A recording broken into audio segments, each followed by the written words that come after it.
Hi friends, welcome to Nellai Food Court. இன்னைக்கு நம்ம சேனல்ல சப்பாத்தி, பூரி, பரோட்டாக்கு ஏற்ற ஒரு சூப்பர் சைட் டிஷ்ஷான கேப்சிகம் கிரேவி தான் பண்ண போகிறோம். இது ரொம்ப ஈஸியாக செய்து முடிக்கக்கூடிய ஒரு ரெசிபி. ஒரு ½ an hourலேயே இதை செய்து முடிச்சிடலாம். இப்போ நம்ம இது எப்படி செய்கிறதுன்னு பார்ப்போம். நான் இன்றைக்கி 3 கேப்சிகம் எடுத்திருக்கேன். இதில் 4லேருந்து 5 பேருக்கு தேவையான அளவு கிரேவி ரெடி பண்ணி எடுத்துக்கலாம். இந்த கேப்சிகத்தை கொஞ்சம் பெரிய சைஸாகவே ஒவ்வொன்றும் ஒரு 1.5 இன்ச்சு வர்ற அளவுக்கு நறுக்கி எடுத்துக்கோங்க. அதே மாதிரி ஒரு மீடியம் சைஸ் வெங்காயத்தையும் இந்த கேப்சிகம் அளவுக்கு கொஞ்சம் பெரிதாகவே நறுக்கி எடுத்துக்கோங்க. 2 வெங்காயத்தை நீல வாக்கில் நறுக்கி எடுத்துக்கோங்க. அதே மாதிரி ஒரு சின்ன தக்காளியும் நீல வாக்கில் நறுக்கி எடுத்துக்கோங்க. இப்போது நம்ம நறுக்கி வச்சுருக்கிற இந்த வெங்காயத்தையும் தக்காளியையும் வதக்கி எடுத்துக்கலாம். 1 டீஸ்பூன் அளவு ஆயில் சேர்த்துக்கோங்க. வெங்காயத்தை சேர்த்து ஆயிலில் நல்லா வதங்கினதுக்கப்புறமா அதில் ஒரு ½ டீஸ்பூன் அளவு உப்பு சேர்த்துருக்கேன். அப்போ அது சீக்கிரம் ரெடி ஆயிரும். அதுக்கப்புறமா இது ஒரு 5 நிமிஷம் மூடி வச்சு வேக விடலாம்.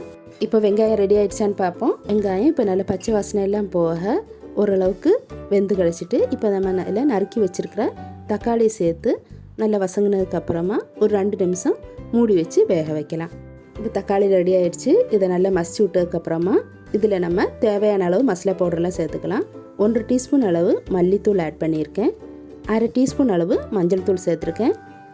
ஒரு 2 டீஸ்பூன் அளவு மிளகாய்த்தூள் ஆட் பண்ணியிருக்கேன்.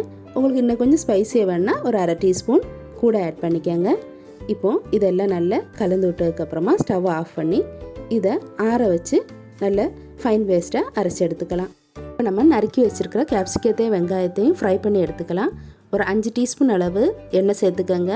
அதில் நம்ம பெருசாக நறுக்கி வச்சோம்ல அந்த வெங்காயத்தை சேர்த்து ஒரு 2 நிமிஷம் வதக்கி எடுத்துக்கலாம்.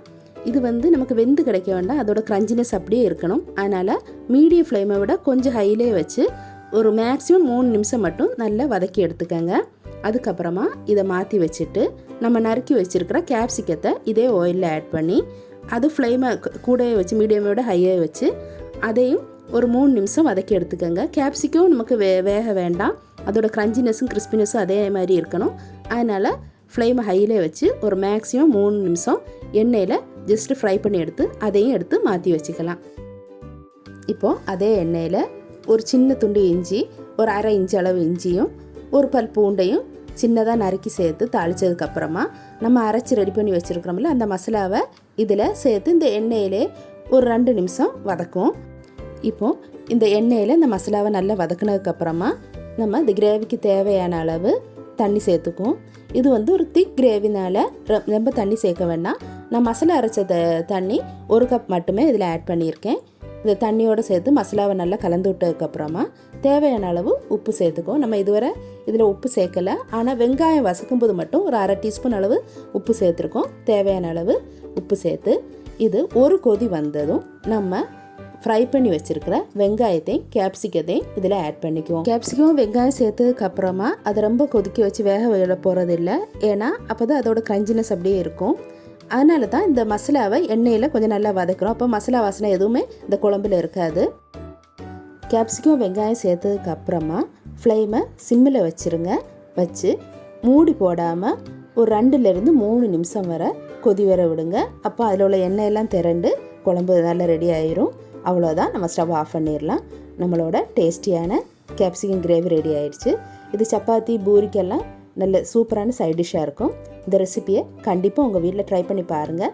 பார்த்துட்டு எப்படி இருந்துச்சுன்னு மறக்காமல் கமெண்டில் போட்டு விட்ருங்க. இந்த வீடியோ உங்களுக்கு பிடிச்சிருந்துச்சுன்னா லைக் பண்ணுங்கள், ஷேர் பண்ணுங்கள், கமெண்ட் பண்ணுங்கள். மறக்காமல் நெல்லை ஃபுட் கோர்ட்டுக்கு சப்ஸ்கிரைப் பண்ணிவிடுங்க. தேங்க்ஸ் ஃபார் வாட்சிங்.